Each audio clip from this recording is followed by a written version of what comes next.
ஓம் சாய்ராம்.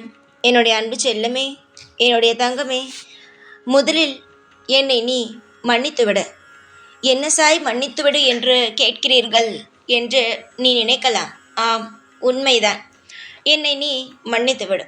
இத்தனை நாள் உன்னை கஷ்டப்படுத்தியதற்கும், இன்னொரு நபர் உன்னை மனதால் காயப்படுத்த விட்டதற்கும் என்னை நீ மன்னிக்க வேண்டும்.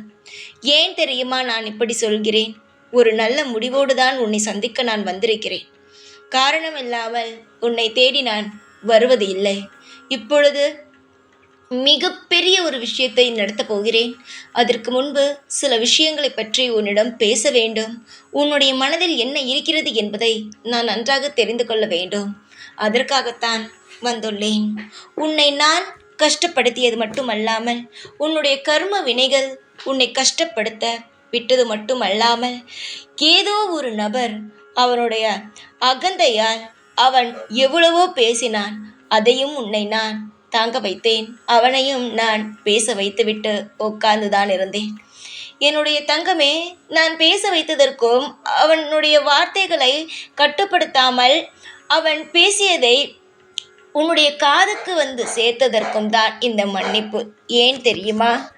என்னுடைய ஒரு ஆணவ பிடித்தவன் உன்னுடைய வாழ்க்கையில் உன்னை எந்த அளவுக்கு அவன் பேசினான், எந்த அளவுக்கு உன்னை அவன் காயப்படுத்தினான், அதையெல்லாம் நான் பார்த்துவிட்டு இருந்தேன் அல்லவா? அதற்கெல்லாம் காரணம் என்ன தெரியுமா? அவன் பேசட்டும், ஒரு நேரம் வரும்பொழுது உன் கண்ணுக்கு நேராக அவனை அடக்க வேண்டும் என்பதற்காக மட்டுமே தான். ஏனென்றால் ஒவ்வொருவன் நல்ல நேரத்தில் ஆடுவான். அவனுக்கு கெட்ட நேரம் வரும் பொழுதுதான் அவனுக்கு என்னென்ன பிரச்சனைகளை தர வேண்டுமோ அது அனைத்தையும் நான் தருவேன். காலம் முழுவதும் உன்னை கஷ்டப்படுத்தலாம். அவனுடைய பதவியினாலும் பணத்தினாலும் உன்னை அவன் கஷ்டப்படுத்தி கொண்டே இருக்கலாம் என்று நினைத்தான். ஆனால் அவனுக்கு ஒரு நேரம் வரும், அவனுடைய விதியும் மாறும் என்பதை அவன் மறந்துவிட்டான். அவனுடைய வாழ்க்கையில் எவ்வளவோ பிரச்சனைகள் வருவதற்காக காத்திருக்கிறது. நல்ல நேரம் என்பது எப்பொழுதும் ஒரு மனிதனுக்கு சிறு வயதில் கெட்ட நேரமாகவும், வளர வளர அது நல்ல நேரமாகவும் தான் மாற வேண்டும். அப்பொழுதுதான் சிறு வயதில் எல்லாரும் யார் யார் என்பதை தெரிந்து கொண்டு, வளர வளர எல்லாரையும் புரிந்து கொண்டு எல்லாருடைய வாழ்க்கையிலும் முன்னேற ஆரம்பிப்பார்கள். ஆனால் இந்த ஆணவத்தில் ஆடுகிறான் பாத்தியா? உனக்கு தெரிந்தவன் அவன் சிறு வயதில் இப்பொழுது வரைக்கும் நன்றாக இருந்து விட்டான். இதற்கு மேல்தான் அவனுக்கு கஷ்ட காலமே. வாழ்க்கையில் எந்த நேரத்தில் சந்தோஷமாக இருக்க வேண்டுமோ அந்த நேரத்தில் தான் அவன் கஷ்டமே பட போகிறான். அவன் உன்னை மட்டும் அல்ல, பல பேர் பணம் இல்லாமல் கவலையோடு இருக்கும் பல பேரை இப்படித்தான் அவனுடைய பதவியினாலும் அவனுடைய பணத்தினாலும் அவனுடைய குடும்பத்தை வைத்தும் எல்லா விஷயத்தையும் வைத்து உதாரணத்தை காட்டி காட்டி எல்லோரையுமே கேவலப்படுத்தி அவன்தான் எல்லாவற்றையும் பெரியவன், அவன் மட்டும்தான் எல்லாம் தெரிந்தவன் என்று ஆடிவிட்டான். அவனுடைய ஆட்டத்தை எல்லாம் அடக்க வேண்டும் அல்லவா? அதற்காகத்தான் நான் ஒரு முடிவெடுத்து விட்டேன். இன்னும் கொஞ்ச நேரத்தில் பார், ஒரு சத்தம் கேட்கும். அதுவும் அகந்தையால் ஆடினான் பத்தியா? உன்னுடைய வாழ்க்கையில் எந்த அளவுக்கு உன்னை அளவைத்தான்.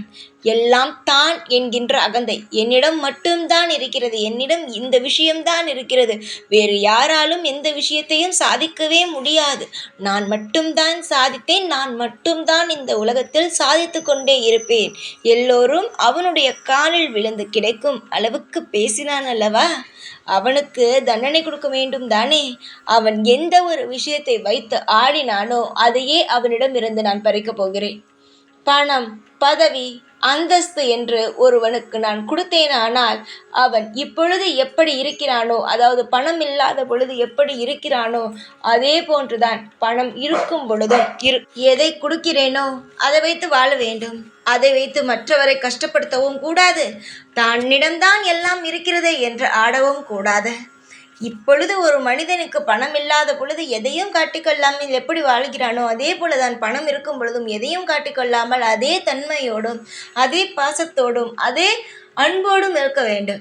பணம் வந்தவுடன் தன்னையே மறந்துவிடக் கூடாது, எல்லோரும் நமக்கு கீழேதான் என்று நினைக்கவும் கூடாது. அப்படித்தான் அவன் வாழ்ந்து கொண்டு இருக்கிறான். ஆனால் இன்னும் கொஞ்ச நேரத்தில் விதி விளையாடப் போகிறது என்னுடைய தங்கமே. ஒரு உதாரணத்திற்கு ஒரே ஒரு கதை உனக்கு சொல்லட்டுமா? ஒரு மீன் வைக்கும் ஒரு பாட்டி இருந்தார்கள்.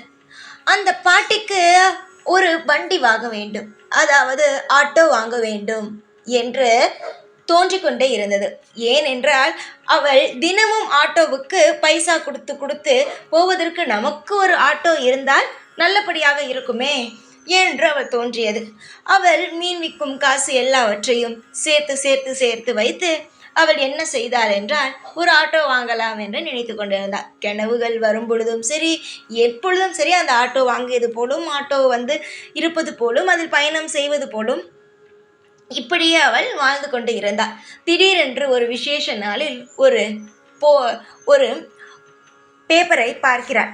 அந்த பேப்பரில் என்ன இருக்கிறது என்றால், இன்று மட்டும் 50,000 ரூபாய்க்கு ஒரு ஆட்டோ வழங்கப்படுகிறது, அது இன்று மட்டும்தான் என்று சொன்னவுடன் அவள் சேர்த்து வைத்திருந்த அனைத்து காசையும் எடுத்து போய் அந்த ஆட்டோவை அவள் வாங்கி விடுகிறாள். அந்த பாட்டி வாங்கிய பிறகு மறுநாள் அதே போல மீன் விற்பதற்காக அந்த ஆட்டோவில் மீனை ஏற்றிக்கொண்டு கூடையில் போகும் பொழுது அவள் அந்த மீன் விற்கும் இடம் வந்த பிறகு அந்த கூடையை எடுக்கும் பொழுது ஒரே ஒரு மீன் மட்டும் அந்த ஆட்டோக்குள் விழுந்து விடுகிறது. அந்த ஆட்டோவில் விழுந்தவுடன் அவள் என்ன நினைக்கிறாள் என்றால், ஆட்டோ முழுவதும் அந்த வாசனை, அந்த நாற்றம் வந்து விடுமோ என்று அவள் நினைக்கிறாள். அதற்காக திடீரென்று இனிமேல் நான் இந்த மீனை விற்க மாட்டேன் என்று மீனெல்லாம் தூக்கி போட்டுவிட்டு ஆட்டோவை நல்லபடியாக துரைத்து அந்த ஆட்டோவில் அவள் காசு இருக்கும் வரை நல்லா சுற்றுறாள். எல்லா இடத்திற்கும் அந்த பாட்டி போய்கொண்டு வருகிறது. அந்த பாட்டிக்கு தன்னுடைய ஆட்டோ இருக்கிறது என்ற அகந்தை மிகப்பெரிய அகந்தையாக இருக்கிறது. ஒரு நாள் ஒரு இடத்திற்கு போகும் பொழுது கண்முன் தெரியாமல் அந்த ஆட்டோவை வேகமாக ஓட்டும் பொழுது மலை உச்சியிலிருந்து ஓடிக்கொண்டே இருக்கும் ஆட்டோ அதனுடைய செயலை இழந்து மேலிருந்து கீழே விழுந்து விடுகிறது. விழுந்து விடும் பொழுது அவளுக்கு ஒன்றும் ஆகவில்லை, ஆனால் அந்த ஆட்டோ ஆகிறது ஒன்றுமே இல்லாமல் ஆகிவிடுகிறது. அப்போ இதை வைத்து என்ன தெரிய வேண்டும்? எதை வைத்தும் எதையும் விடக்கூடாது. இது இருக்கிறது என்று இதை விடக்கூடாது, அது இருக்கிறது என்று அதை விடக்கூடாது. ஒரு பொருள் கிடைத்தவுடன் அந்த பொருள் தான் எல்லாம் என்று ஆணவத்தில் ஆடக்கூடாது. எதுவும் இந்த உலகத்தில் நிரந்தரமானதல்ல. எப்பொழுது வரும் எப்பொழுது போகும் என்பது யாருக்கும் தெரியாது. எப்பொழுது எப்படி பணம் இல்லாத பொழுது இருக்கிறீர்களோ, ஒரு பொருளை வாங்குவதற்கு முன்பு எந்த ஒரு மனநிலைமையில் நீங்கள் இருக்கிறீர்களோ அதே போலதான் அந்த பொருள் கிடைத்த பிறகும் அந்த வாழ்க்கை கிடைத்த பிறகும் இருக்க வேண்டும். பணம் வந்தவரும் ஒரு ஆட்டமும் பணம் இல்லாத பொழுதும் ஒரு மூலையில் உட்கார்ந்து அழுகுவதும் எந்த விதத்திலும் அது நல்ல ஒரு பிள்ளைக்கு அழகு கிடையாது. உன்னுடைய வாழ்க்கையிலும் நீ ஒன்று தெரிந்து கொள்ள வேண்டும். எப்பொழுதும் ஒரே மாதிரியான விஷயத்தை பார், ஒரே மாதிரியான வாழ்க்கையை பார். வாழ்க்கை என்பது எப்படி வேண்டுமானாலும் மாறும். உன்னுடைய மனதில் இப்பொழுது தோன்றுவது என்னவென்றால், என்னை அழ வைத்தவன் நிச்சயமாக அழ வேண்டும், அவனுடைய அழுகையை நான் பார்க்க வேண்டும் என்பது. நிச்சயமாக அதுவே நடக்கும். என்னுடைய பிள்ளை கேட்டு நான் எதுவும் இல்லை என்று சொன்னதில்லை. ஆனால் அது அதற்கு நேரம் வரும் பொழுதுதானே உன் கண்ணில் காட்ட முடியும். அவனுக்கு நல்ல நேரமும் அவனுடைய வாழ்க்கையில் இருக்கும் நல்ல நேரமானது முடிந்து விட்டது, கெட்ட நேரமானது துவங்கிவிட்டது. அதே எதிராக உன்னுடைய வாழ்க்கையில் கெட்ட நேரம் ஆனது முடிந்து விட்டது, நல்ல நேரங்கள் ஆனது துவங்கிவிட்டது. இனிமேல் உன்னுடைய வாழ்க்கையில் துவங்கும் ஒவ்வொரு விஷயங்களும் இன்பமான விஷயங்களாக இருக்கும். யாரை கண்டு மஞ்ச வேண்டியதும் இல்லை, யாருடைய ஆட்டத்தையும் இனிமேல் நீ பார்க்க போவதும் இல்லை. உன் வாழ்க்கையிலும் எல்லாம் இருக்கும். பணத்தை வைத்து ஆடுபவர்களுக்கு ஒரு நாள் அந்த பணமானது பறிபோகும். வாழ்க்கையை வைத்து ஆடுபவர்களுக்கு ஒரு நாள் அந்த வாழ்க்கை இல்லாமல் போகும். எதையும் வைத்து மற்றவர்களை கேலி கிண்டல் செய்யக்கூடாது. எப்பொழுதும் தெய்வத்தை நினைத்து பாருங்கள். யார் கொடுத்தது? தெய்வம் கொடுத்தது. தெய்வத்திற்கு கொடுக்கவும் தெரியும், எடுக்கவும் தெரியும்.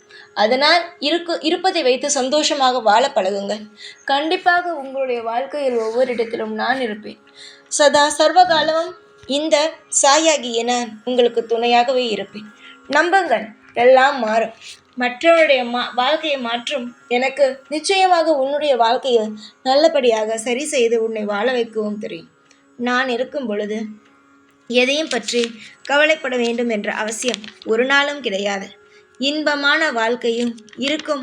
உன் வாழ்க்கையில் எல்லா விஷயத்திலும் நானும் உனக்கு துணையாக இருப்பேன். நம்புங்கள், எல்லாம் நல்லதே நடக்கும்.